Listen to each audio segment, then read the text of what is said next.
Hello, good morning dear student. In the previous lecture we have to seen that in which way our rotating magnetic field is developed in three-phase induction motor between the stator and rotor gaps which is called air gap.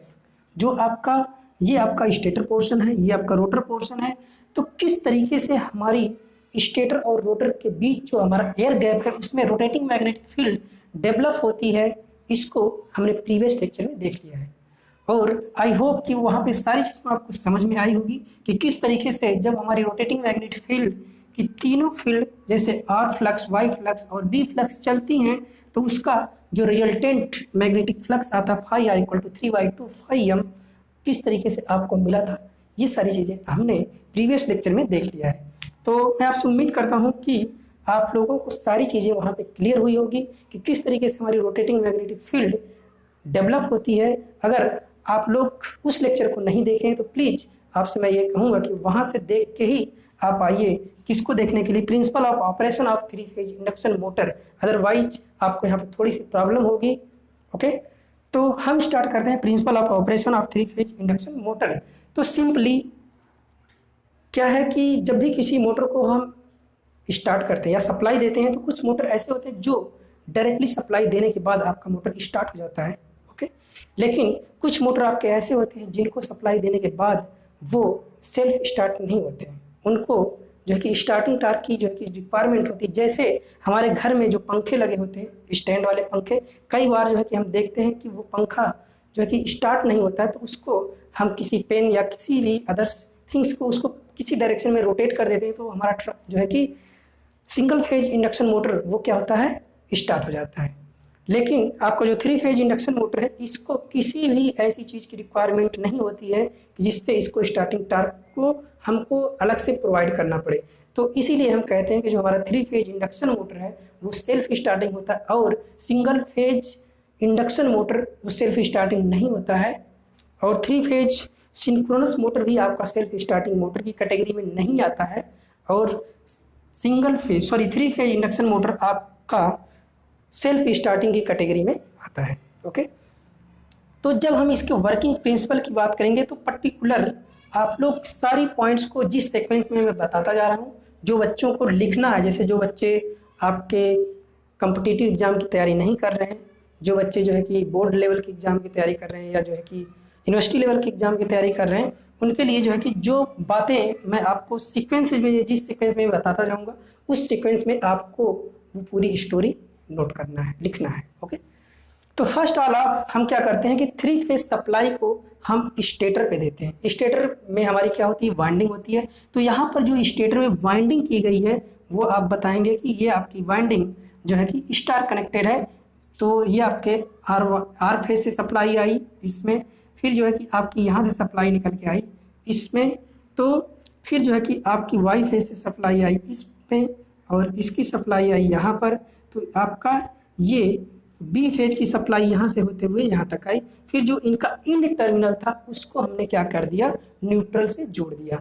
तो ये आपका connection कैसा हो गया, star connection. तो first all of हम क्या करते हैं, थ्री फेज की सप्लाई देते हैं किस पे, मोटर के स्टेटर पे। ये आपका क्या है, स्टेटर, ये आपका स्टेटर है, ये आपका रोटर है।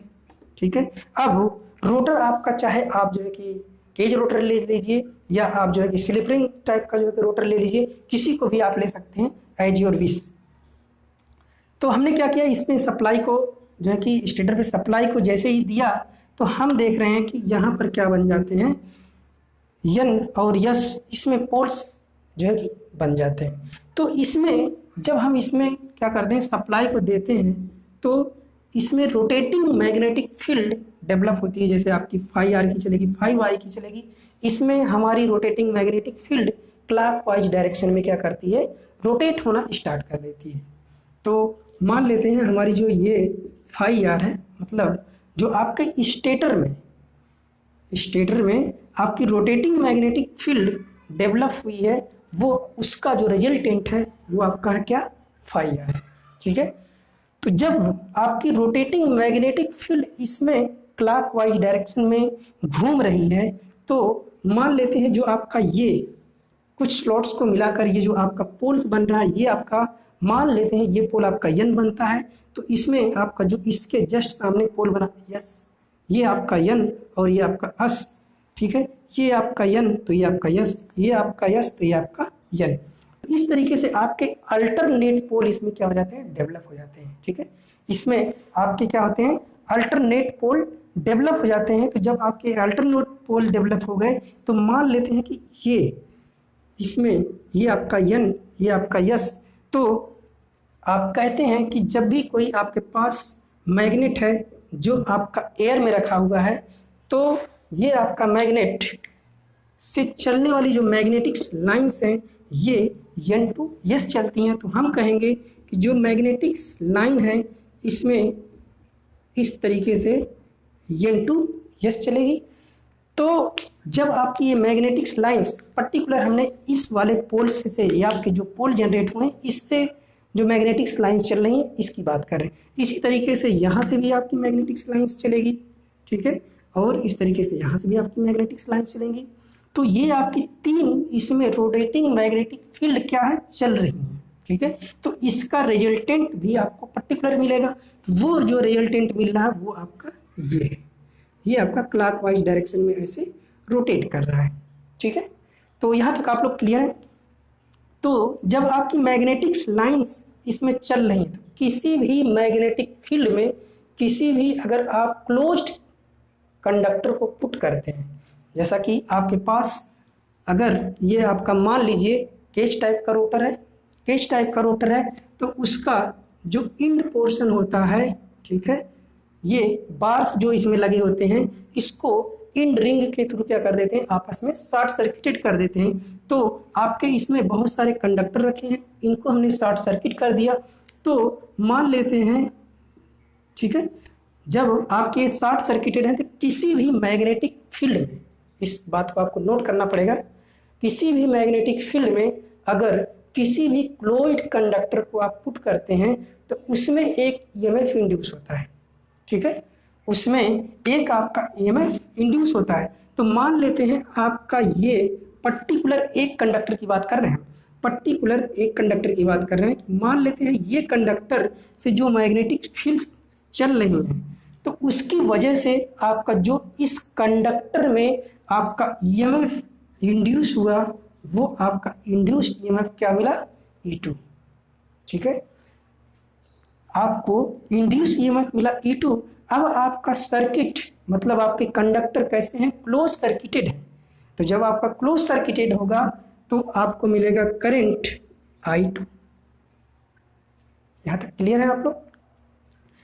जब आपका सर्किट क्लोज सर्किटेड होगी तो आपको करंट, पहले आपको ईएमएफ इसमें इंड्यूस होकर मिलेगा E2 और इसके बाद आपको इसमें करंट मिलेगी I2।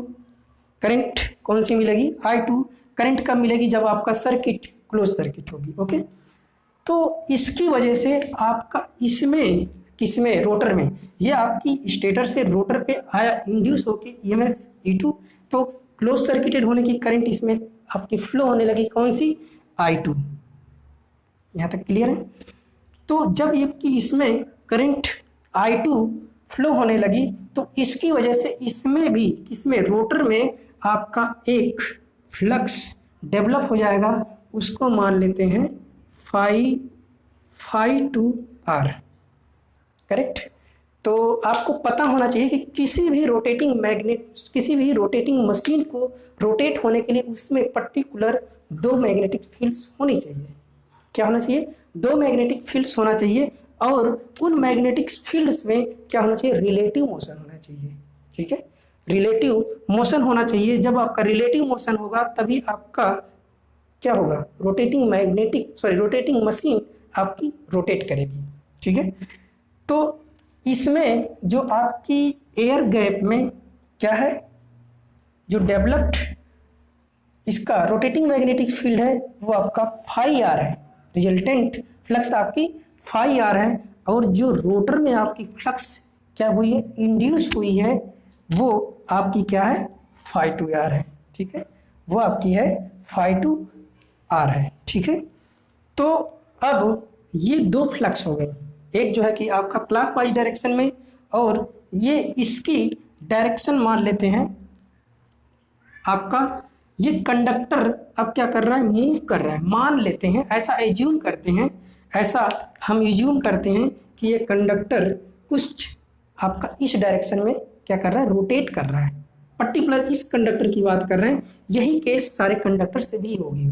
ठीक है, मान लेते हैं ये आपका कंडक्टर आपका एंटी क्लॉकवाइज डायरेक्शन में क्या कर रहा है, रोटेट हो रहा है। ऐसा हम एज्यूम करते हैं, ऐसा हम एज्यूम करते हैं कि ये कंडक्टर एंटी क्लॉकवाइज डायरेक्शन में चल रहा है और रोटेटिंग मैग्नेटिक फील्ड आपकी क्लॉकवाइज डायरेक्शन में चल रही है।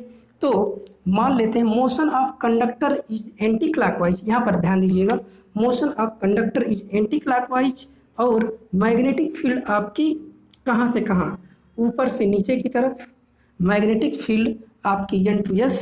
तो आपका जो इसमें कंडक्टर में करंट है उसकी डायरेक्शन कैसी होगी, इसमें जो आपकी इंड्यूस करंट मिली है उसकी डायरेक्शन कैसी होगी।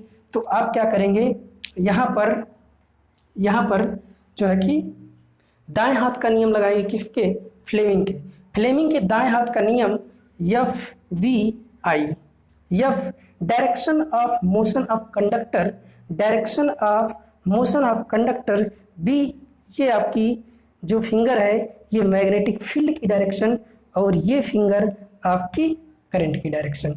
तो ये करंट की डायरेक्शन कैसी मिल रही है, करंट की डायरेक्शन आपको आउटवर्ड मिल रही है। करंट की डायरेक्शन कैसी मिल रही है, आउटवर्ड मिल रही है।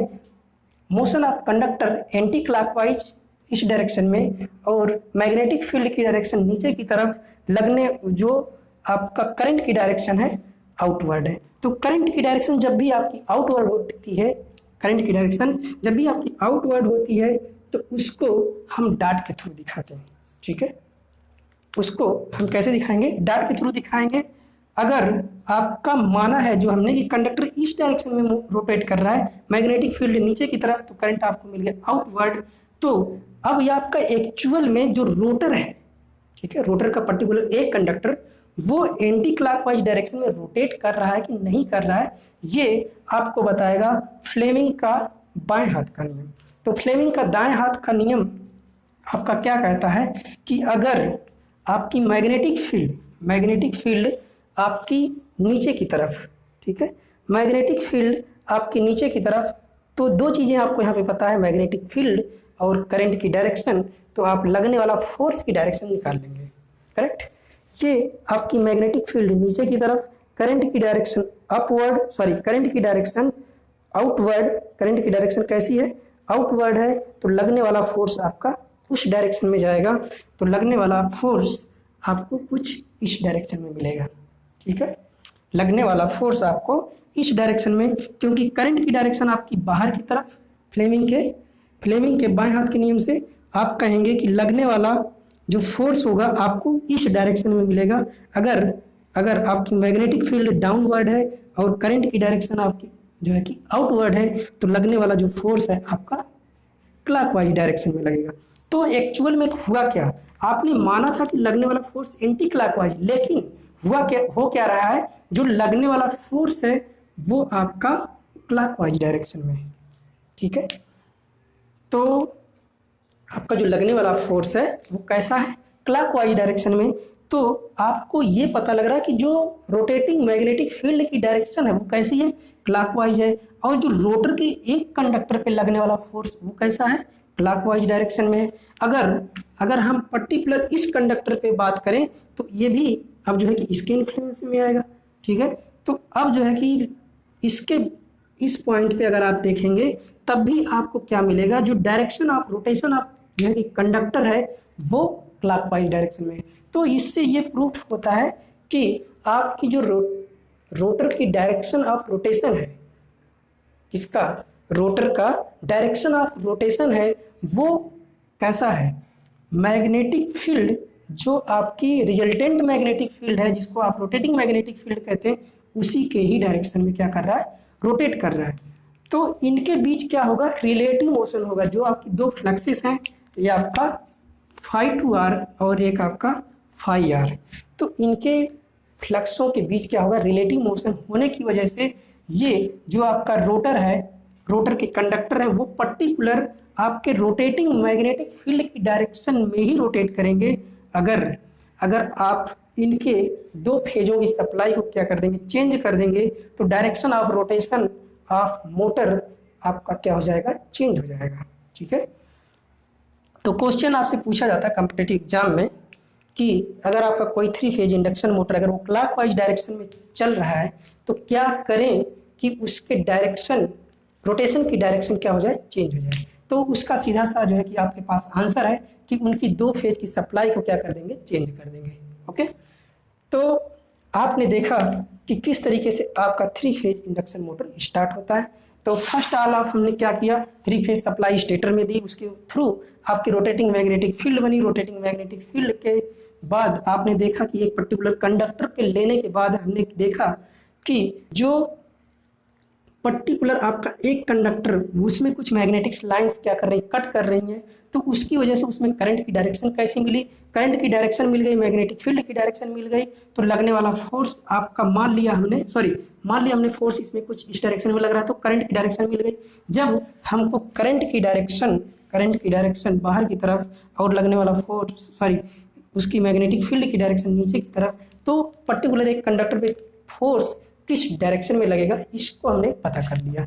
तो इसको हमको ये पता लगा कि हमारा जो रोटर है वो किस डायरेक्शन में रोटेट कर रहा है। तो आपसे कभी भी अगर क्वेश्चन पूछ लिया जाए कि जो रोटर है वो किस डायरेक्शन में रोटेट करता है, तो आपके पास सिंपल सा आंसर होगा कि आपका रोटर हमेशा रोटेटिंग मैग्नेटिक फील्ड की डायरेक्शन में ही क्या करता है, रोटेट करता है। ठीक है, तो मैं आपसे आशा करता हूं कि इस लेक्चर में सारे कंटेंट को मैंने आपको प्रोवाइड करने की कोशिश की है, और जो भी इसमें कंटेंट है वो सारा का सारा मैंने आपको प्रोवाइड कर दिया है। तो मेरे हिसाब से अब कुछ नहीं बच रहा है। तो सिंपल सा इसका जो है कि इसका सिंपल सा एक फंडा है कि इसमें रोटेटिंग मैग्नेटिक फील्ड डेवलप होती है, उसकी वजह से आपका किसी कंडक्टर पे करंट की डायरेक्शन को हम पता कर लेते हैं। करंट की डायरेक्शन को अगर हम पता कर लेते हैं तो उसमें जो आपका फोर्स लग रहा है, किस डायरेक्शन में फोर्स लग रहा है, तो यहाँ पर जो आपको फोर्स लगेगा इस डायरेक्शन में, ये आपका फोर्स कई बार पूछता है कि ये आपका फोर्स कैसा होगा, ये टेंजेंशियल फोर्स होता है। ठीक है, तो इसी तरीके से यहाँ पर भी फोर्स आपका टेंजेंशियल होगा, यहाँ पर भी इस तरीके से फोर्स होगा, और यहाँ पे फोर्स इस तरीके फोर्स आपको मिलेगा, इस तरीके से फोर्स। तो आप देख रहे हैं कि आपका जो रोटर है वो क्या कर रहा है, क्लॉकवाइज डायरेक्शन में रोटेट कर रहा है। ठीक है, तो इस लेक्चर में बस इतना ही। So thank you dear student.